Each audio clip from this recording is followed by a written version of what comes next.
Hey Nick, there's a motorcade behind you.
USA.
Presidential, you can see the presidential seal on that arm.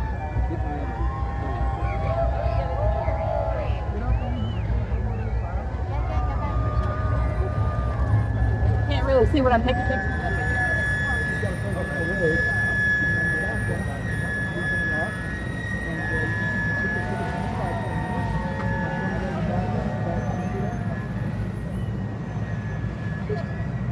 Just as it rolls in. Well, we need a day cap. Must be an rainy day. And you play violin too, huh?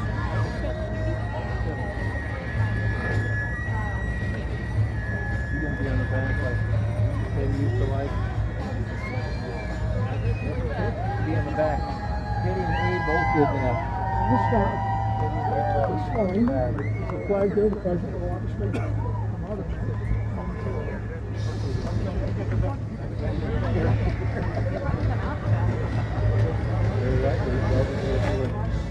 where? Really choreographed by our Superior Secretary and his son, Arthur, North Dakota. The Class B kid. Class B kid down every day. Oh, wow. Been working overtime all the time. So nice.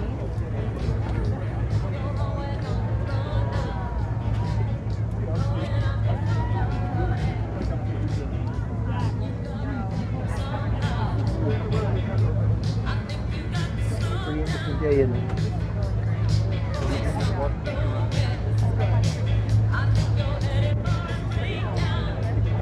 So I'm around the city. I see all the presidents. Mount Rushmore also.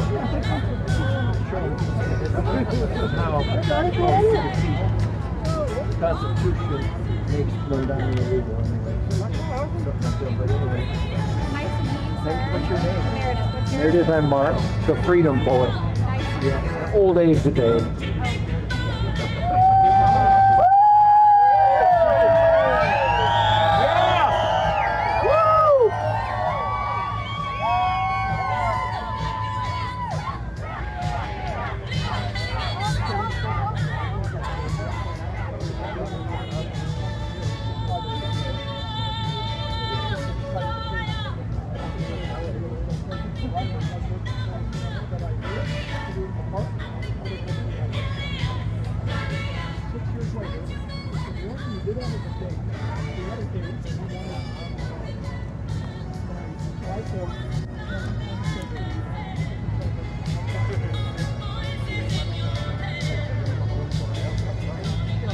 I do. I just have quick transitions. Go wide. It's okay. No, I can hold quick.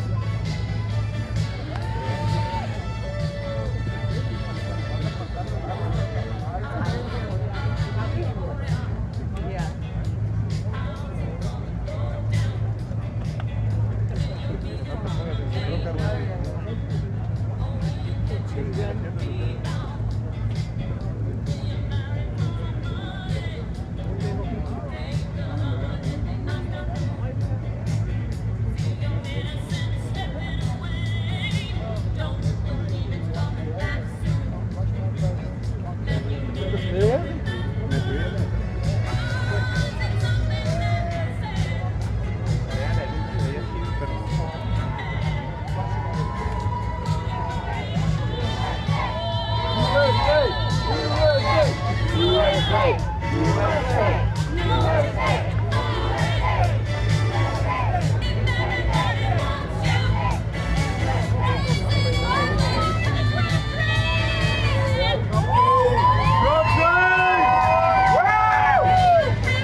Nếu mình học cây bỏ lái cây được không mình nấu.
Ahorita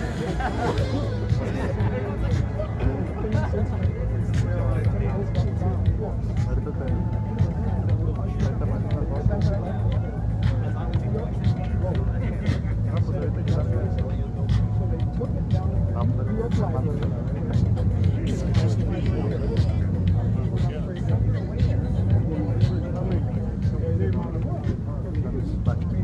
Look down the land.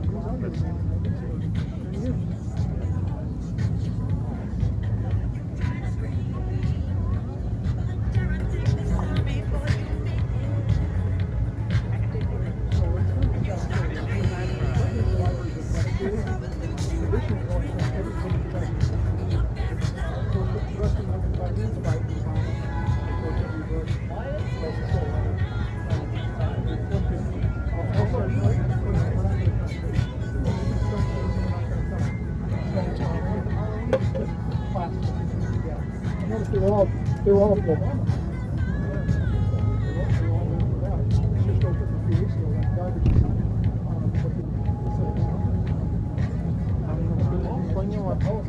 Anda un pinche sueño. a la morrita esa, la fotógrafa también.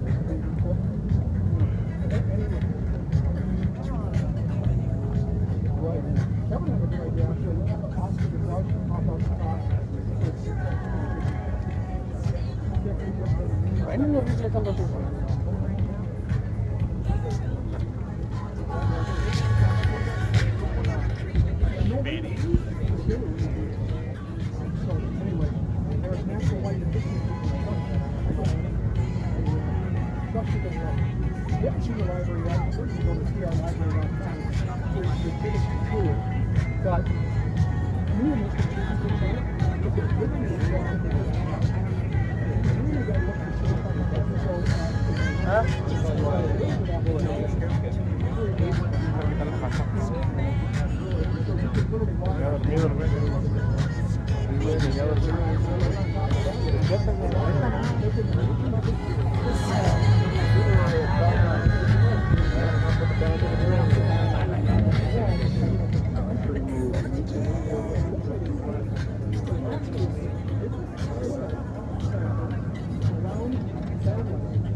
Can you see that? Yeah, USA! USA! USA! USA! USA!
Thank you. Love you.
Down.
Having a good time? Are you? I love it. I think it's great. I think it's great. Go ahead.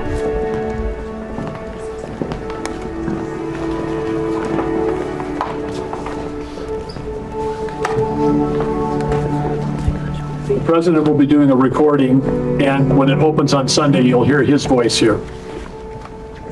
It is not the critic who counts. not the man who points out how the strong man stumbles, or where the doer of deeds could have done them better. The credit belongs to the man who is actually in the arena, whose face is marred by dust and sweat and blood, who strives valiantly, who errs, who comes short again and again, because there is no effort without error and shortcoming. But who does actually strive to do the deeds? Who knows great enthusiasms, the great devotions, who spends himself in a worthy cause, who at the best knows in the end the triumph of high achievement, and who at the worst, if he fails, at least fails while daring greatly, so that his place shall never be with those cold and timid souls who neither know victory nor defeat.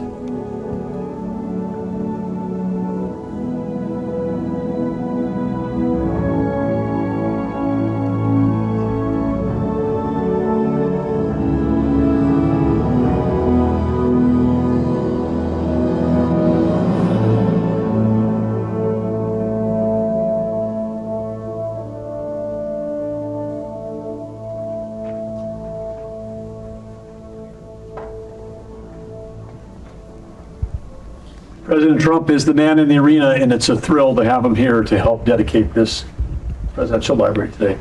Well, thank you. It's really great being here. You've done a phenomenal job. And those words, I've heard them before many times, and nothing more beautiful, nothing more true. It's true. The man in the arena, or the woman in the arena, I guess we probably have to add on today. But it's an honor to be here. It's an honor to be at this great museum, great library, great center, and it's a very special place. I think it's going to do very well. It's a part of the country that I love, and I think they love me because I have the all-time record in presidential voting, and that's an honor because they are the people that built America. So thank you very much, and we appreciate it, and we look forward to saying a few words later. We're going to be making a speech in a little while. And hopefully it will be representative of what they stand for out here and what Teddy stood for, because he stood for a lot. Thank you very much. Great job. Thank you, Mr. President. Thank you very much. Thank you, everybody. This kind of ends the section of the president's had. Now it's in that third party level. It's really meaningful moment. Very romantic or farming.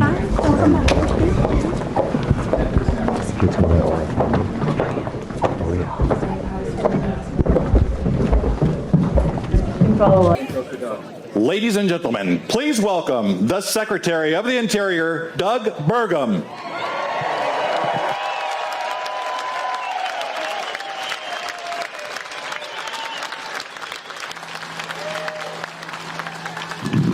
Hello, North Dakota.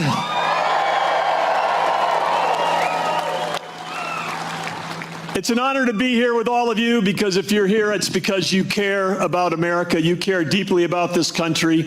You care about where it's going, and you care about the people that live on this land and make their living working off the land. 140 years ago, somebody got off the train just over here. It was a 24-year-old New Yorker, and that 24-year-old New Yorker was not yet governor, not yet president of the United States, not at the time the most famous person in the world.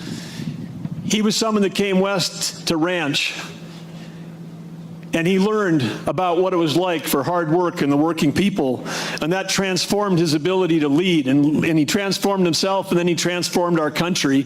And then we had, just over a couple hours ago, we had another person from New York get off that train at the exact same spot that TR did.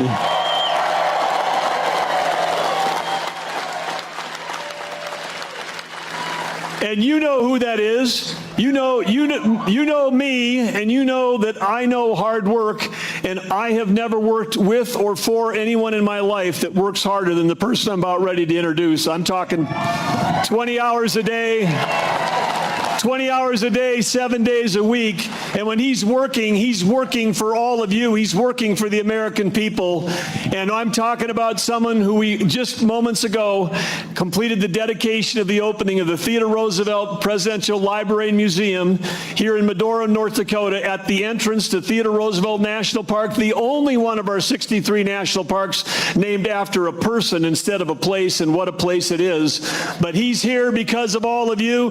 Please give an incredible welcome to our 45th and 47th President, Donald J. Trump.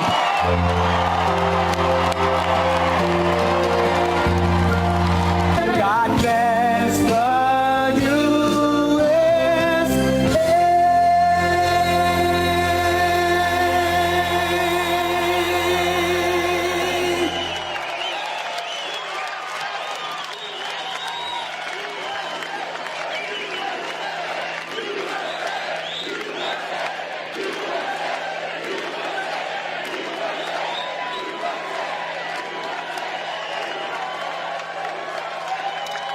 Well, I want to thank everybody. This is an honor. We love you, and you've been so nice to me with those votes. We set every record in the book. But today we come to the heartland of America to pay tribute to a man who embodied the heart and soul and fight and spirit of our country as much as anyone who ever lived. And he's a very special man, and that's why I'm here, President Theodore Roosevelt. And he loved your community. He loved your state. And he was quite something. He was really quite something.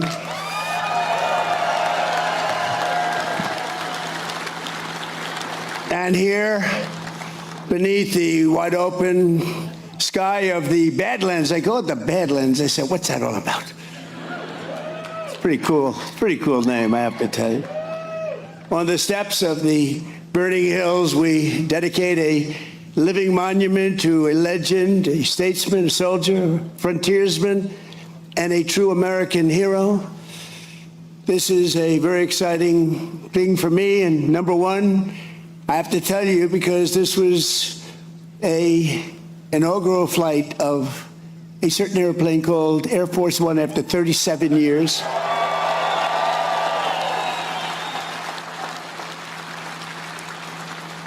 And it's a great plane, and we had a lot of fun with Doug and everybody coming over. But we talked about Theodore Roosevelt a lot because he was something that was really very special. And number two, because I'm honoring Theodore Roosevelt, and that's the man who I have long admired. He's one of the few. I don't admire too many people, I have to tell you. There's not a lot of people out there. And number three, I'm back in North Dakota because I won this state with the most votes in the history of the presidency. Thank you. Thank you very much.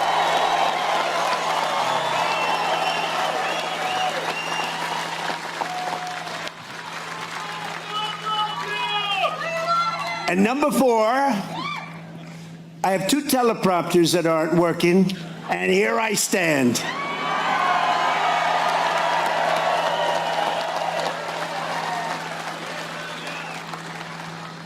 But TR once observed that I would not have been president about himself had he not been, and had it not been for the experience in North Dakota. He had a great experience here. It really shaped him so much. So there could be no better place for this new national treasure than the Rough Rider state. I met some of the Rough Riders. They are Rough Riders. They're good riders, too. They were very impressive. Today, 107 years after he passed into eternity, Theodore Roosevelt's Presidential Library opens its doors, and the small town, but very great town, and today it's a very famous town because that's all they're talking about, of Medora, opens its arms to the entire world. The entire world is watching. It's not a big town, but it's a very powerful town because of what was left behind I want to thank the thousands of people who worked so hard to make this project a reality, and you really did. You made it a beautiful reality. Very few places will top it. And starting with the man who put the library in its first funding, think of it, did so much. He raised so much money, he did so many different things. He really did. He had a very complete life, when you think. He was a real man of many forms of genius, and without whom it would never have been possible, Secretary of the Interior. And I'll tell you what, I thought he was an oil man, and he wasn't. I saw him on a debate, because this guy was actually going against me. Can you believe it? But I thought he was very impressive. I thought his wife, Catherine, was even more impressive, to be honest with you. And so impressive that I said, he's a good man. That guy's all right. But he's been fantastic. He's been a tremendous Secretary of the Interior, and the best ever. There's never been a Secretary of the Interior like Doug Burgum. Thank you very much. Thank you. Never been.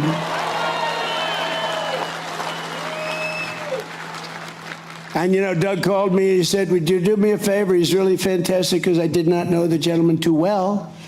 But he said, Kelly Armstrong is fantastic. Would you endorse him for governor? And I did, and he won easily. Kelly Armstrong, great job you're doing. Great job. And two of my very good friends, two warrior senators, tough cookies, tough.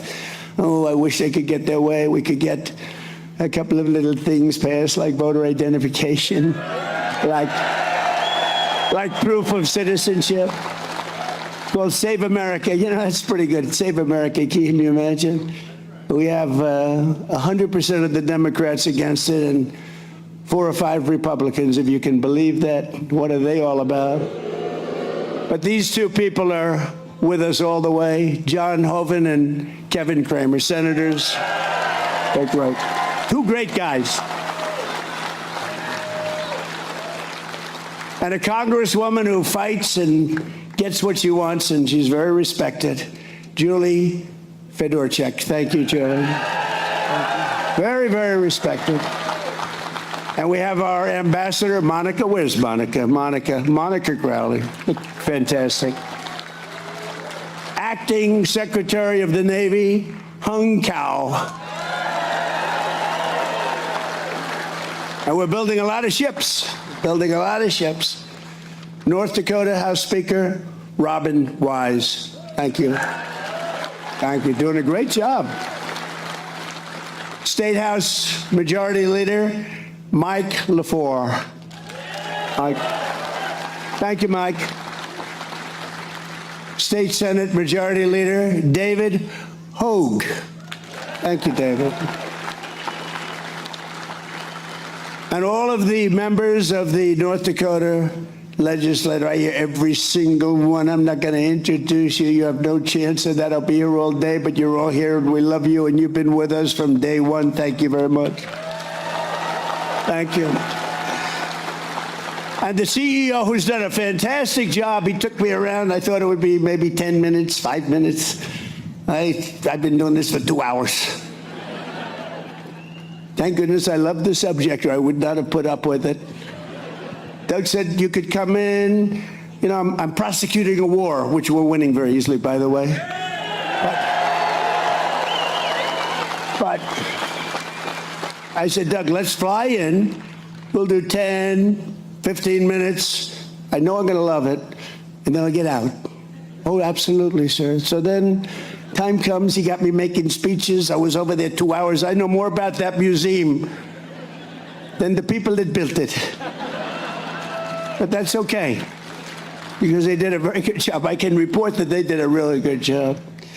The CEO of the Theodore Roosevelt Presidential Library, who really did give me a tremendous amount of knowledge, I mean, about things that I never would have thought could have been possible, about how great this man was, Ed O'Keefe. Ed, thank you very much.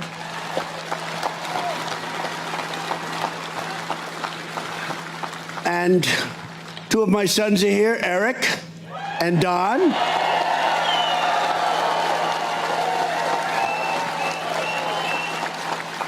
And Bettina, thank you very much. Don just got married. Bettina, thank you. It's going to be great. Thank you very much. But the members of the Roosevelt family and countless foundation staff, donors, and supporters, everyone's here. And I understand that one local construction worker delayed his retirement by 4 years just to be involved with the building, and they heard I was going to come. I was coming even when I wasn't president. I had agreed to come, and they said, well, when we do it, you're going to be president. So that was during that ridiculous time, that ridiculous 4-year period of time. They asked me to come. I said, I'd love to come. And I said, I may or I may not be president. They said, we don't care. We want you to be there. And I always remember that. But they said, you're going to win. You know that. If you run, you're going to win. It turned out we did quite easily, actually. And today I can tell you that we can see why it was worth it. It's really amazing. They've done an amazing job, beautiful job. And, you know, they've done it from love. Jobs that are done from love are always better than jobs where you sort of have to follow a plan. They made lots of changes, and every one of them was good, and I think I know about every one of them. After 2.5 hours, I learned every single one of them. But I want to really thank everyone who greeted me at the train station, because that was so famous. That was such a famous train. The last one was President Dwight Eisenhower, and he was actually a very good president. People don't realize he was a general, good general, and he built the interstate highway system. I'd say that alone is pretty good. He was a good, and he was the last one. He was on the back of the exact same train. So the head of the railroad, she was fabulous, and they were explaining all about the train, and they said, wow, there's really some history in the crowd. We had thousands of people over there. It was fantastic. But I have the picture of President Eisenhower in the back of the train, the same exact train. I checked it out because I said, you know, we don't want to make any mistakes because the fake news is watching, and they'll say it wasn't the same train. It wasn't the same train. No, they've been pretty nice to me lately. Look, when you do as well as we're doing, they have to be nice, I guess. They've been pretty nice. And I want to give a very special thanks to the Patriots who gave us such an incredible escort from town. We had more law enforcement. You know, I love law enforcement. You know, according to the people that are running on the other side, in many places, they want to defund the police. That's not going to happen. That's not going to happen. We see them all the time. They said they're social democrats. Doesn't it sound pretty? They're actually communists, but we'll get into that a little bit later. They're not going to win. They're not going to win anything. They got some very unattractive candidates, I have to say.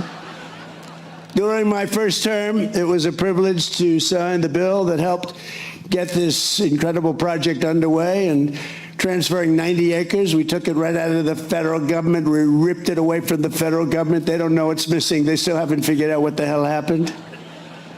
And today, the artistry and scholarship, technical skill on display right here and in that museum in particular is just fantastic. It's really great. Things that they actually gave me. You know, we're going to build our museum in Miami. They got me a lot of ideas, Doug. You gave me a lot of ideas, Doug. But they really did it well. Incredible. I even had a conversation with Theodore Roosevelt. I said, what did you think about the Panama Canal? Do you consider that your greatest achievement? How do you feel about the fact that the Democrats gave the Panama Canal away to Panama for $1? You know, he built the Panama Canal, preceded really by a man who was actually, he was the tariff king, William McKinley. He was the president, and they took his name off Mount McKinley, and I put it back on because it deserved it. Put it back on. But McKinley actually, and he was assassinated, but he made tremendous amounts of money, made our country very rich. And then Teddy Roosevelt, as the vice president, got in, and he did some incredible things. But one of them, I think one of the most amazing, maybe a lot of people would say the parks, you could say a lot of different elements of his success, so incredible. But he built the Panama Canal. It was the most expensive project to this date, if you bring the dollars forward, ever built in history. 38,000 people died. They died 95% from mosquitoes, malaria, 95%. You expected almost to die. They paid workers from the United States. Mostly they came in, and mostly, I must say, men. It was a little different time. Today would have men and women, but they had all men. And they paid them massive amounts of money, more than they were making as workers in the United States. Such a fascinating thing, the Panama Canal. I've studied it long and hard, and when they gave it away, $1. But they died from the mosquito and they died from the snake. They have a viper, a snake, that if you get bit, you're in trouble. If you get bit, you were dead. You were dead, and that wiped out about 5%. We lost 38,000 people building the Panama Canal. Our people. 38,000 people died building the Panama Canal. It opened, and from day one, it was very successful. And we gave it away. We gave it away. It was the most expensive thing we ever built, and it was also the most profitable thing we ever built. That's a nice combination. A little bit like Venezuela. We did a good job in Venezuela. And we're actually doing equally as well with the Islamic Republic of Iran. Maybe you've heard of it. But think of it, the Panama Canal, so we gave it away. The first thing they did, you know what they did? They raised the prices for the ships by 4 times, and they didn't lose one ship. And then they raised it again twice, and they didn't lose one ship. All they did is make tremendous amounts of money for years and years. How stupid was that? And now China is trying to take over the Panama Canal, and we're not going to let that happen, okay?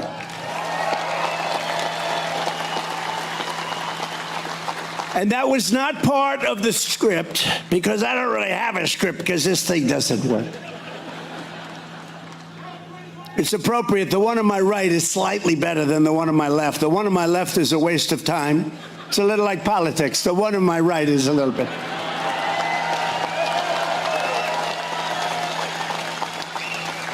It's not great. I'd give it about a 2 on the scale of 10.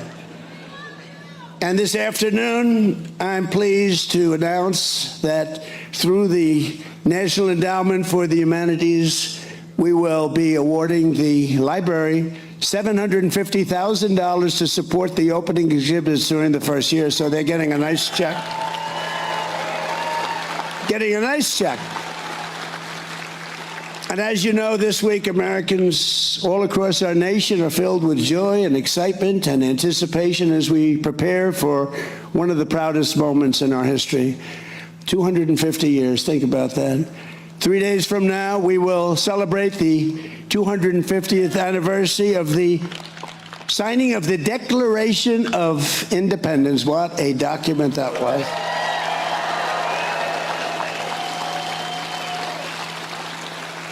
And this week, we look back on 250 years of glorious freedom, and we took so much time and so much effort. And by the way, on July 4th, it's going to be approximately 107 degrees out. And I'm going to go and I'm going to make a really long speech just to show that I can do anything. It's going to be 107. But you know what? They also predicted the fight that we had 3 weeks ago was unbelievable at the White House. They said a week before, 6 days, 5 days, 4 days, 3 days, 2 days, 1 day. They said it was going to rain. It's going to be horrible. You're going to have to cancel the fight. Sure, we're going to have to cancel. This was a big event. This was one of the highest rated fights in history. It was on CBS National on a Sunday night, not a Saturday night. Saturday nights are called Death Valley for television. I know a lot about ratings. But Sunday night's very good, and it was broadcast on CBS, the network, and it got among the highest ratings any fight has ever gotten. But they said it was going to rain. And I talked to Dana White. I said, Dana, I don't know, this is bad. Sir, it's 100% chance of rain. I said, you sure, like maybe 90? No, 100%, sir. So it was 7 o'clock and it wasn't raining.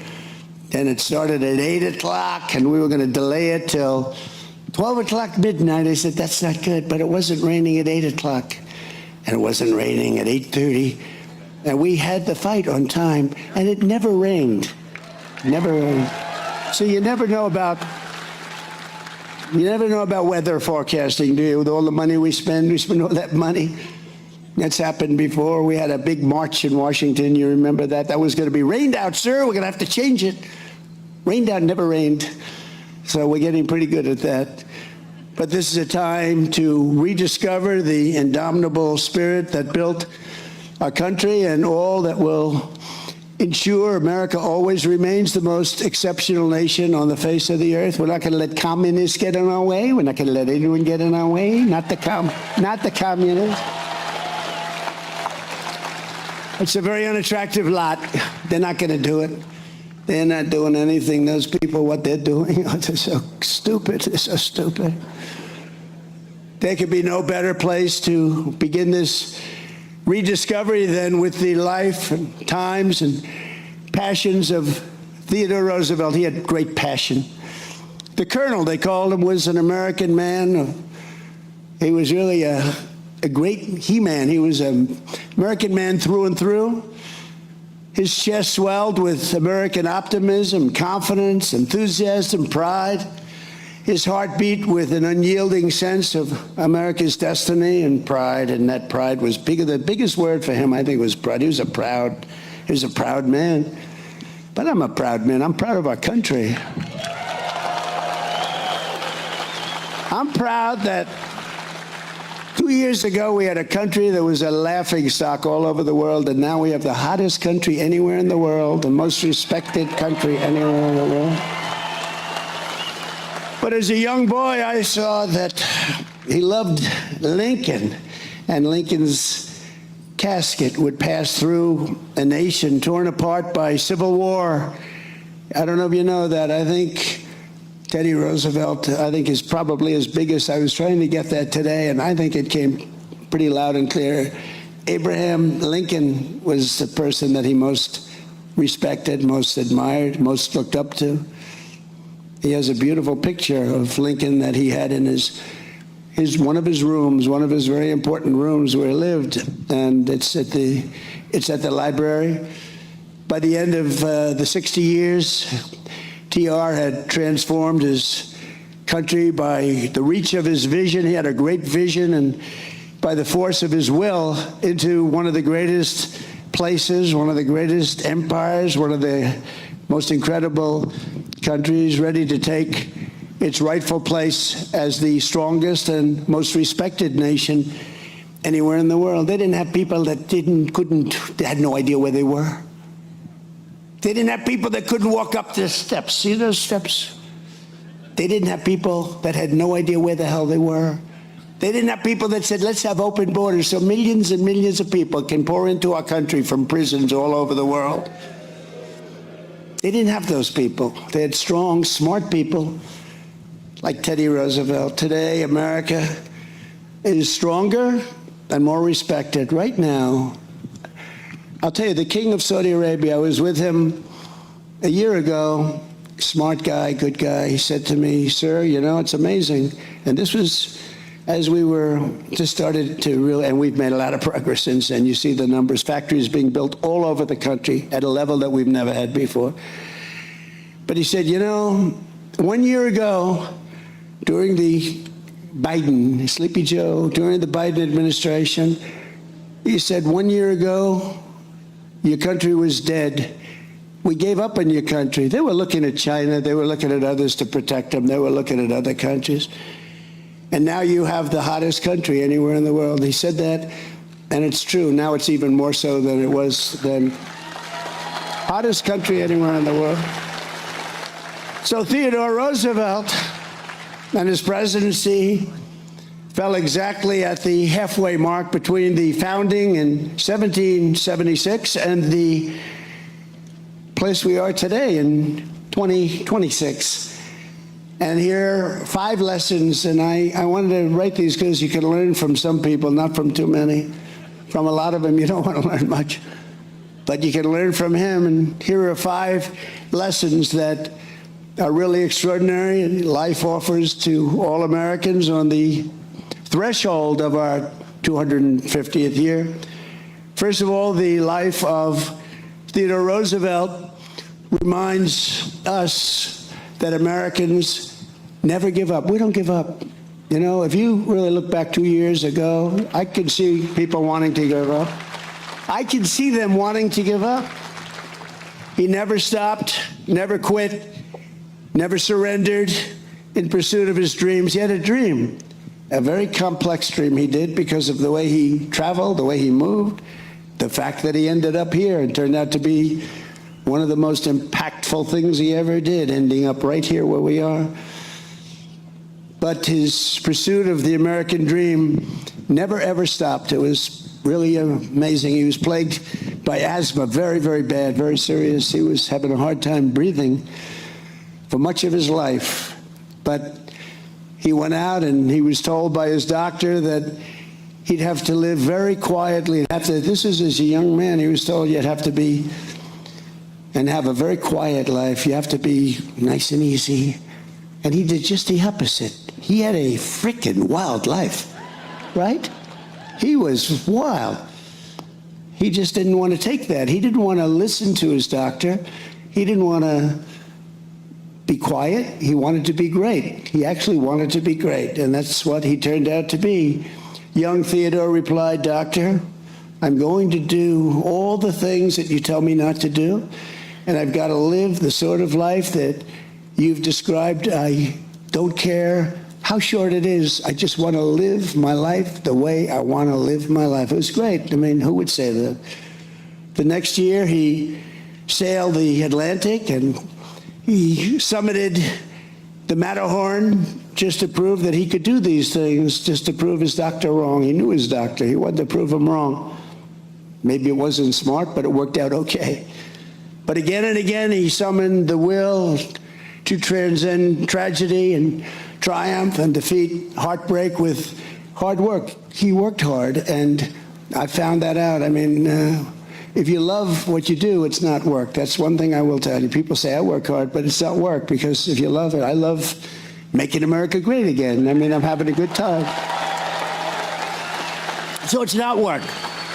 We call it work, but it's not.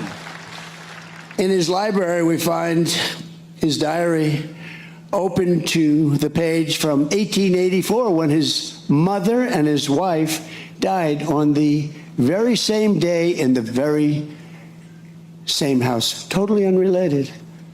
Just a tragic moment, but unrelated. There wasn't an accident where both of them were killed. They just died.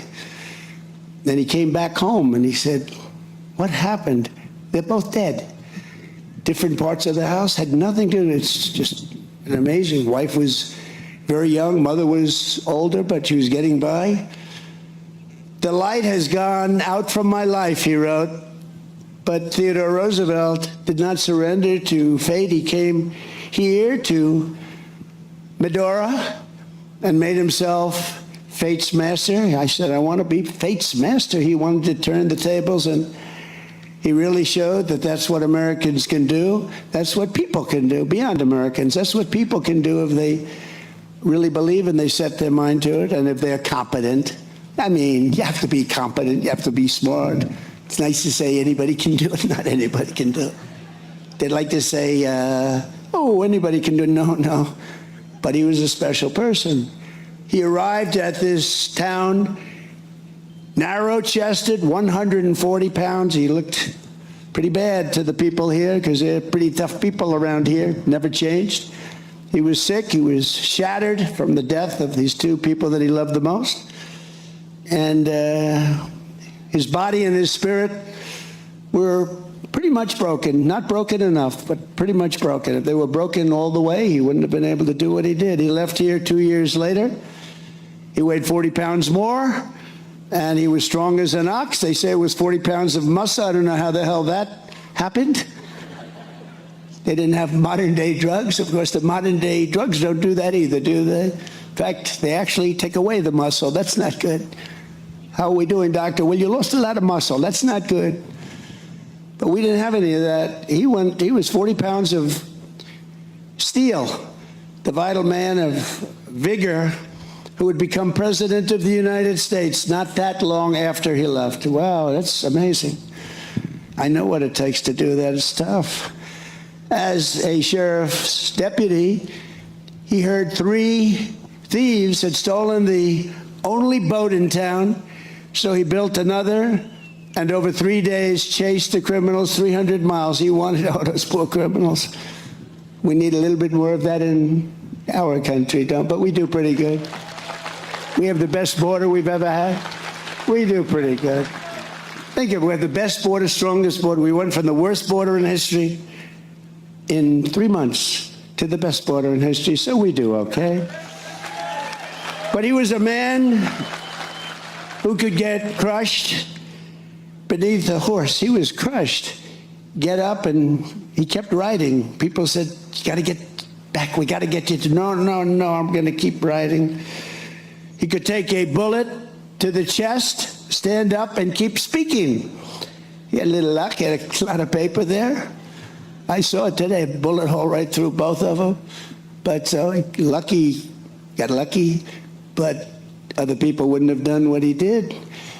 He could feel sick, and he was often feeling sick. Deep in the Amazon jungles, he would get extremely sick. Maybe he shouldn't have been there. He knew what was happening. It was a very dangerous place from that standpoint, from the standpoint of catching some pretty bad diseases, and he caught them. And yet he carried on.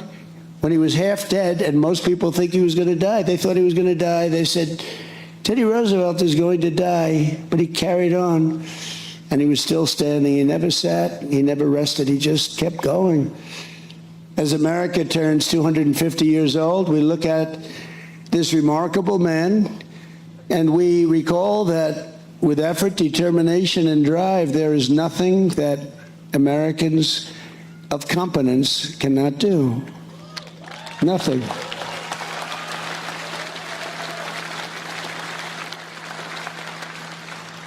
Our ancestors were the people who raised up New York City from the marshes of Manhattan and then ventured into the Dakotas to carve up a life in the place that they called hell with the fires burned out. I don't know what the hell that's supposed to mean.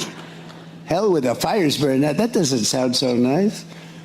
But you did, and you become a tremendously wealthy state, a very successful state with low taxes. I mean, you have great government. You have great government, these people right over here and the people I introduced, but other places have good land. They have valuable assets under the land, and they're losing. You know, California was our 3rd biggest oil drilling state, Doug, not so long ago. It's got tremendous amounts of oil. Nobody knows that. It was 3rd after Texas. Years ago, it was a big oil drilling. Now they won't drill because the environmental lunatics have said don't do it, and it's not a state that's doing very well. In fact, it's doing extremely poorly. One of the most beautiful states in the world, best weather, best everything. From winning our independence to laying the railroads, taming the West, and planting our flag on the moon, nothing great that America has ever done has come without staggering effort, and has never come easy. It's been really an unflagging persistence that drove us into greatness. We had the persistence of great people, great men, great women. They were persistent. They never gave up. This country was built on the conviction that just because something is hard to do, that only means that Americans try even harder, and they succeed almost all the time. Because whatever the obstacle, whatever the challenge, it's no match for American grit. And you have it probably as much or more than any other place there is. You have American grit.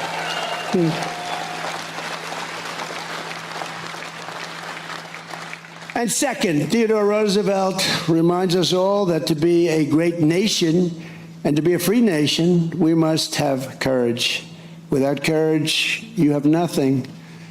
As TR once put it, Freedom is not a gift that lasts long in the hands of cowards. How about that? Doesn't last long in the hands of cowards. What a great statement.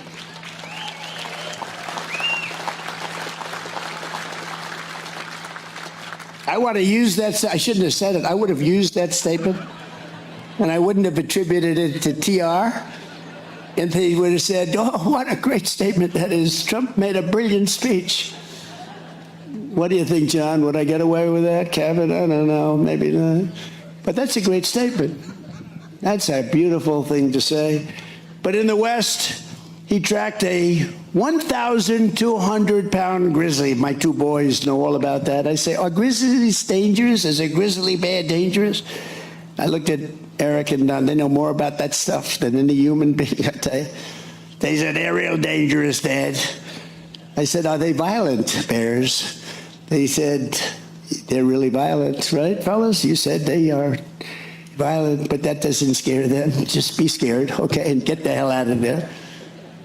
But we want to keep you around. But when it roared, a big one, and it wanted to strike him, and it was going rapidly there, very fast. I just learned that on a beautiful airplane coming over here. He shot it squarely between the eyes, and it fell, touching him but not able to destroy him. When he heard a man here threaten to kill him right here, one of your tough people, is he around by any chance? Would you please stand up? He rode to his house. He rode to the man's house, knocked on his door. The man threatened to kill him. He said, I'm going to kill Roosevelt. And he declared that I've come over to see what you want to begin with, and how do you want to begin the killing? He said, how do you want to begin? I'm right here in front of you. How do you want to begin the killing? That's a little different kind of a guy. By a coincidence of history, it was exactly 128 years ago today that Colonel Roosevelt gave our nation one of the greatest examples of American courage the age-old chronicles of military valor have ever seen. After commandeering a ship to Cuba for the volunteer regiment, he personally raised and trained his incredible Rough Riders. The Rough Riders, I saw the Rough Riders. Where the hell are the Rough Riders? Look at these guys. I wish I looked like that. If I looked like them, I would have been president 20 years ago. You guys are great. Thank you. They could really ride those horses. They let us in. They were going faster than the car. I said to my guys, is there any danger in the way they're riding? Yeah, there's danger, sir, but they're great riders. You guys are fantastic. Thank you.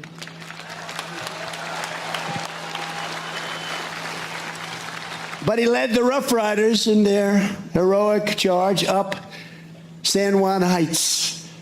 And with malaria coursing all throughout his veins, he was really sick.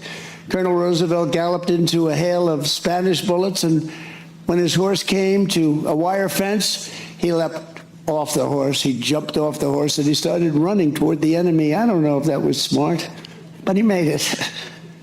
Then he looked over at the next hill, and he grabbed his men. He said, fellas, let's do it again. And he did it again and again. The Rough Riders' victory at San Juan Heights led directly to the collapse of the Spanish line. Ah, the Spanish. They're members of NATO, but not very good members of NATO. They say, no, we don't want to help other people. What are we doing, huh? They are not behaving nicely, but they will learn. Soon after, they relinquished their grip on Cuba and Guam, the Philippines, and Puerto Rico, and they were all ours. We got them all. And speaking of Cuba, after many, many decades, it's coming our way. Coming our way. But for his actions that day, TR was celebrated as a hero and eventually awarded the Congressional Medal of Honor. That's a big deal. And I'm thrilled to announce that just moments ago, 128 years after the Battle of San Juan Heights, it was my really great privilege to deliver his library and a very special little gift. In fact, I gave it to Doug and the president, man who did such a good job in helping to build it. Doug raised a lot of money, got a president to be out here all day instead of 15 minutes. And I gave that medal, I took it off we have a beautiful room, the Roosevelt room, this Roosevelt, by the way, and I took it off the wall, brought it over, and we just presented it, and it's going to be in your library now for a long, long time.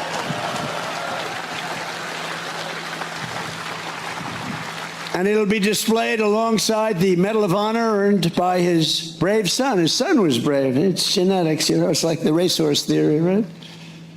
Fast horses. Theodore Roosevelt Jr. on D-Day, he also received that incredible acknowledgement, except for Arthur and Douglas MacArthur. Arthur was his son, Douglas MacArthur, great general.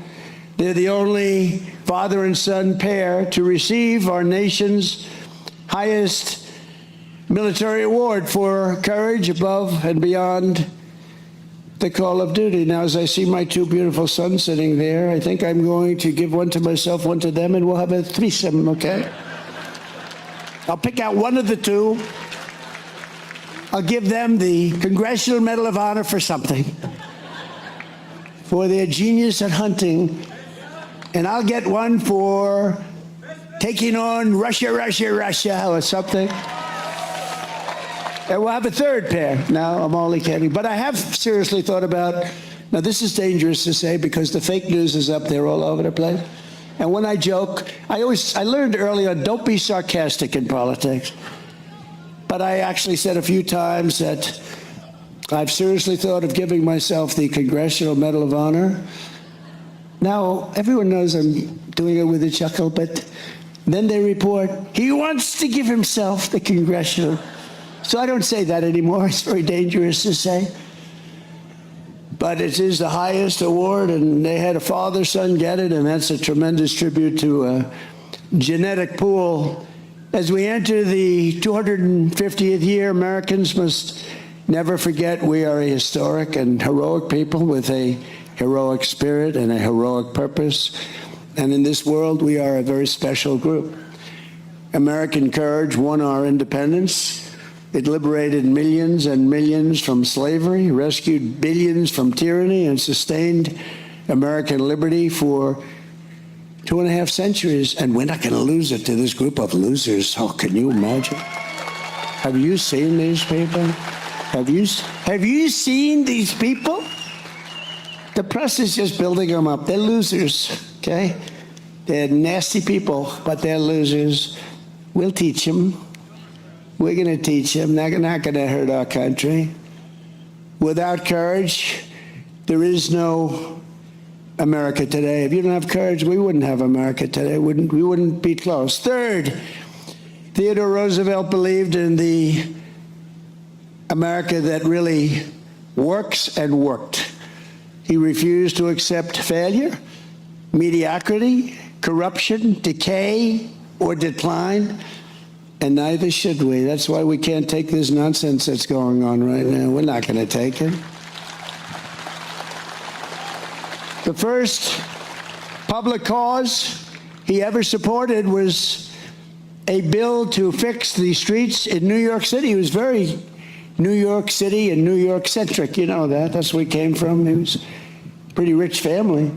As the civil service commissioner, he fought tooth and nail to return the federal hiring to a principle called merit.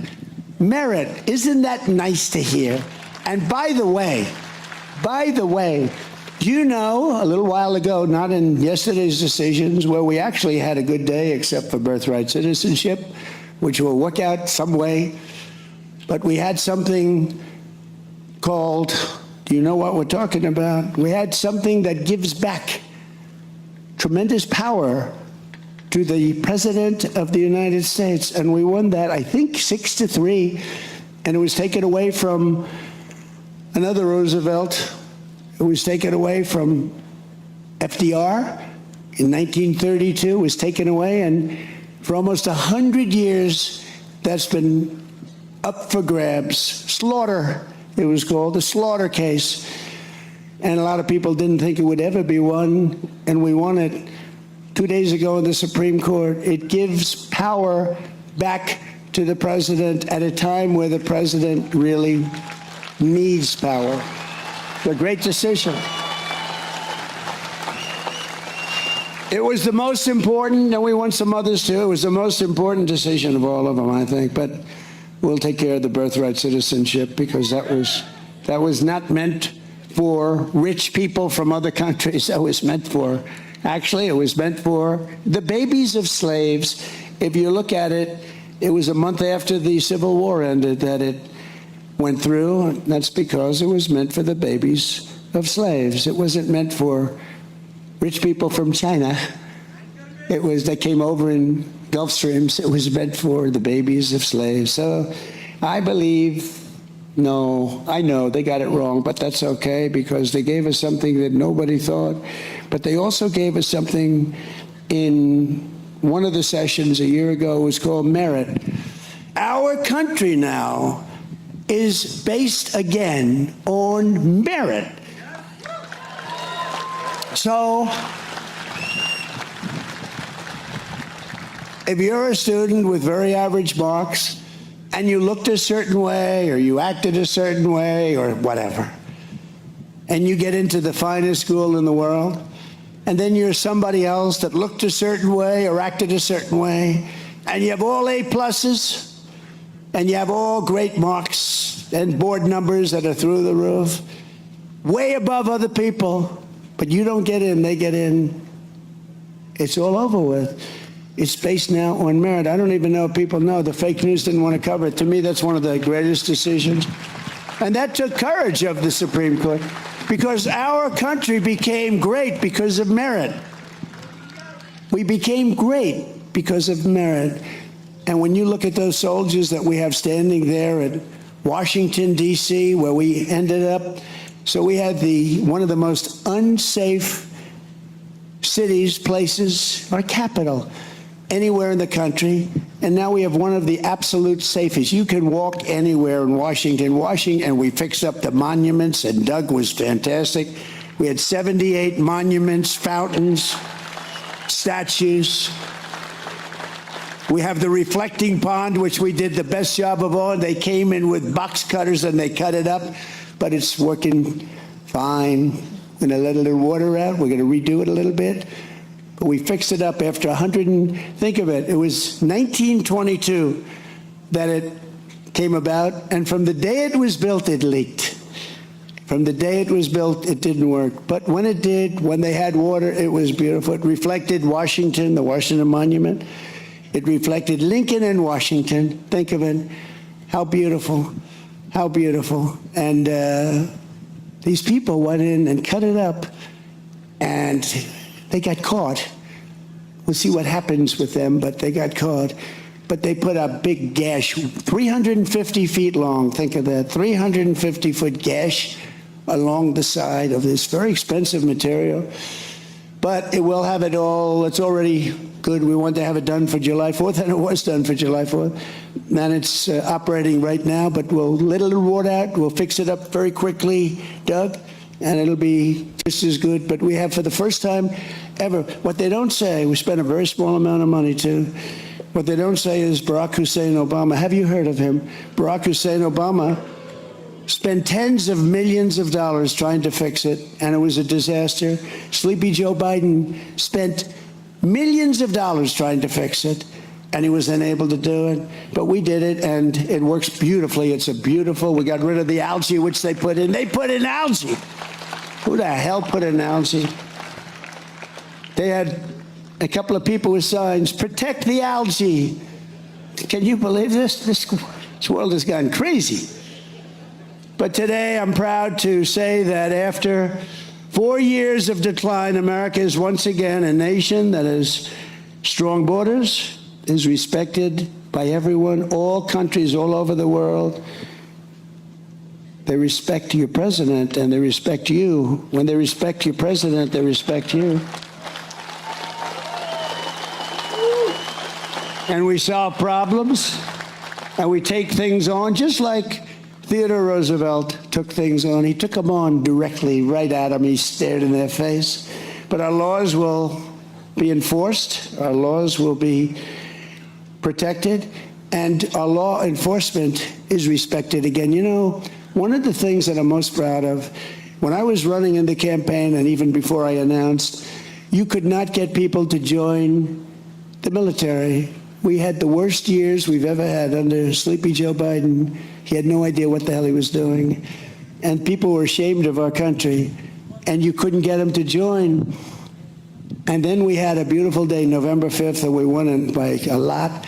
We won by just a lot. It was incredible. We beat a woman named Kamala. We beat a brilliant young woman named Kamala who had no clue. She was the border czar. She never went to the border. She never called the border patrol. I said, fellas, you ever get a call from Kamala? She's the border czar. No, sir, she never called. I used to call them every other day. How we doing on the border? 2 months, and we had a border that was perfect. 2 months. But Kamala never called, and she never went. So for 4 years, she was the border czar. She never went to the border. It doesn't typically play out very well. And we had the worst border in the world. But these are the people that were running our government, that we were a laughing stock all over the world. Not anymore. They don't laugh at us anymore. A government that was honest and accountable was the #1 demand of the Declaration of Independence. They want honesty. They want respect. And on this anniversary, we recommit ourselves to upholding that righteous legacy. And that's why I'm here. I'm in a state that I won by a landslide, but I won a lot of them by landslides, in all fairness. But this was a beauty. This was a beauty.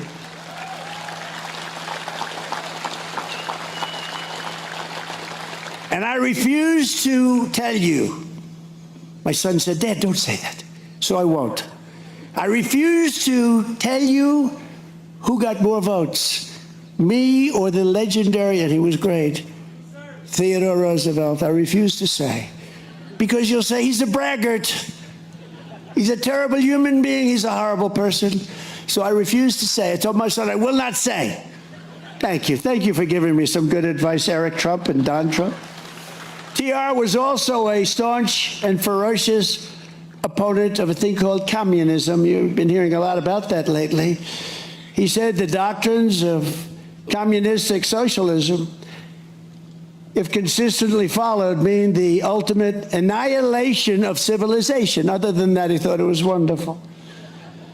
As we're seeing now, communism is the greatest threat to our country, including, I believe this too. You know, when I said it, I said, boy, that's pretty severe, but I think it's true. The biggest threat to our country, including World War I, World War II, Pearl Harbor, September 11th. I think it's a bigger threat, potentially a bigger threat than that, because it's like a cancer that spreads, and you better stop it fast. We will never let the United States become a communist country. Won't happen. And fourth, Fourth, Theodore Roosevelt believed in an America that thinks big. He thought big. He was a big thinker. He was a tremendously big thinker. On the 4th of July in 1886, he spoke in Dickinson, North Dakota. Anybody from Dickinson?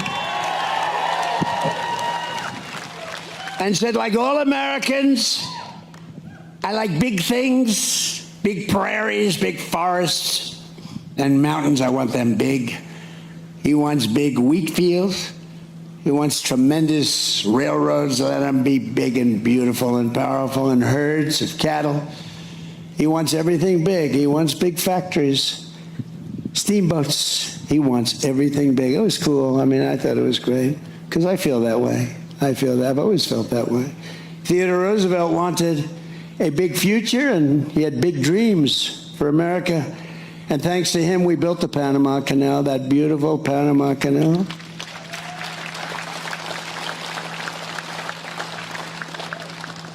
That is not managed the way it should be, but we won't talk about that now.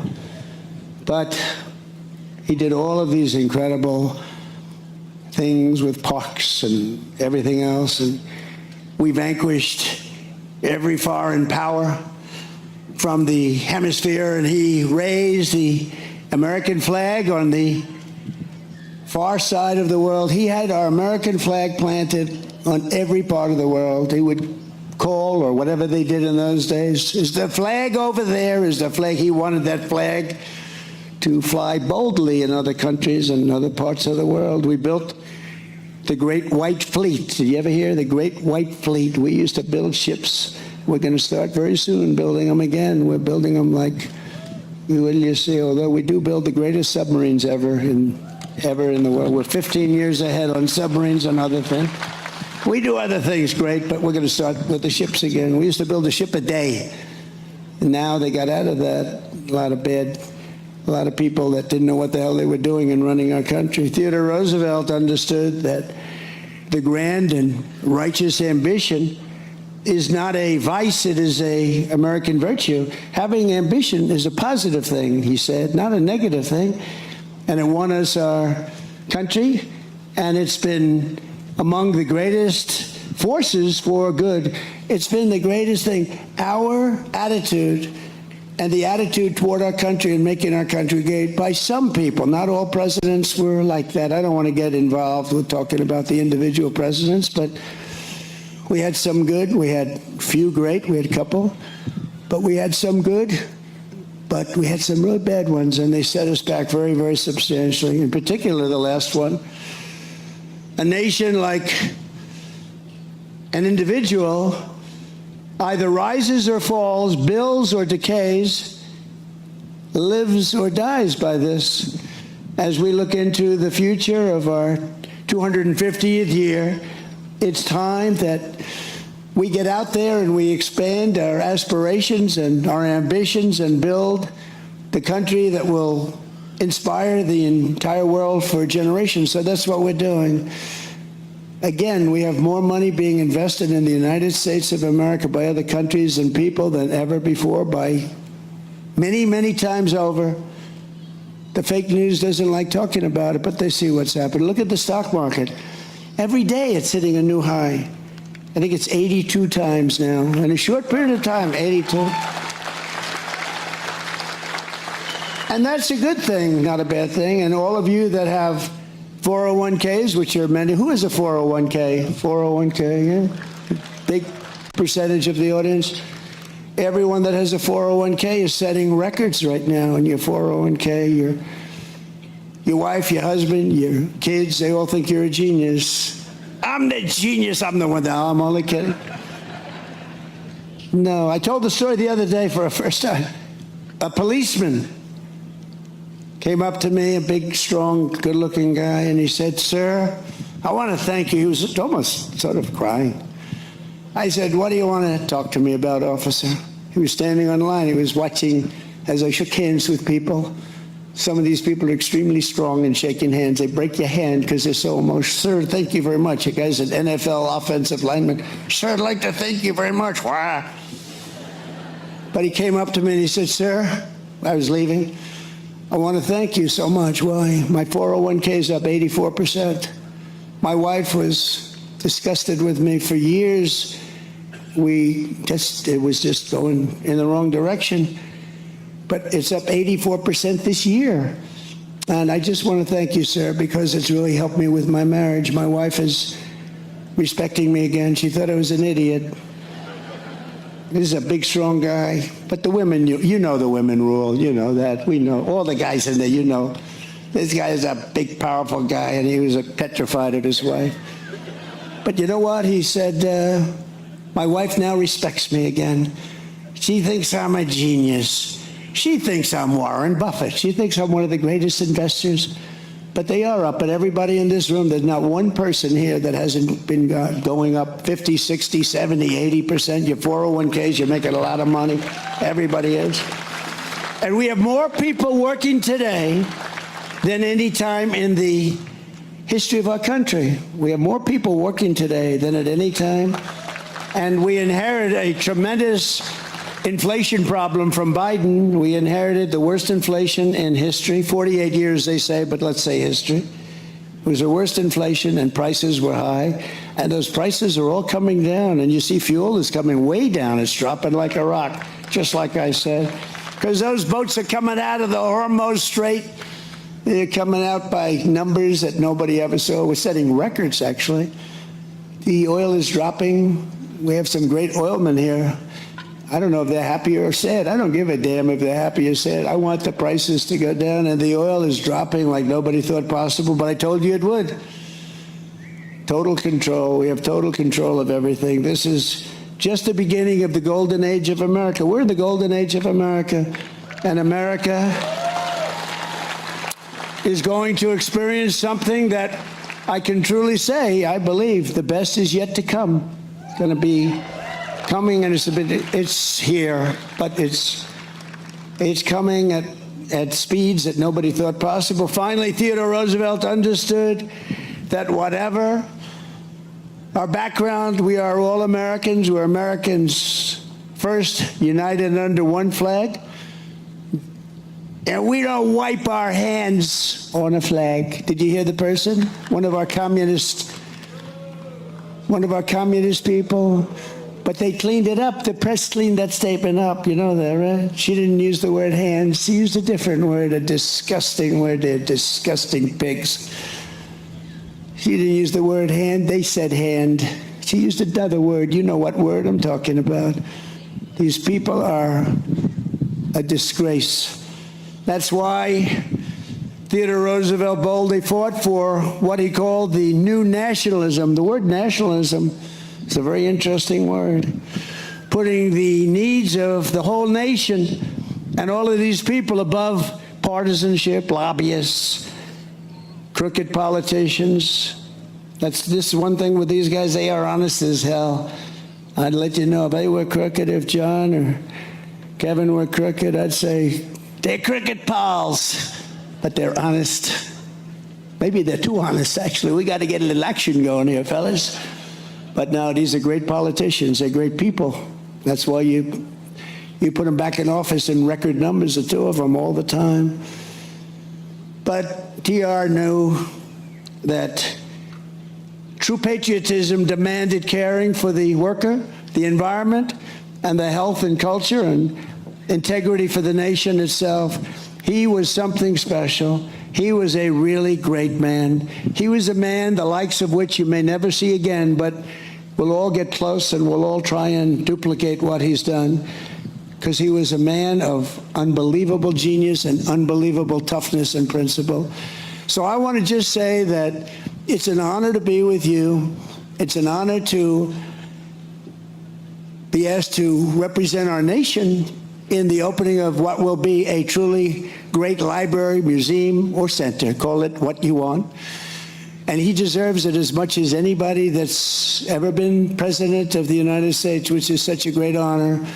And I just want to thank everybody for being here on this extremely hot day. It's a beautiful day, and it's a beautiful state, and I want to thank you all. Thank you very much, everybody. Thank you. Thank you very much.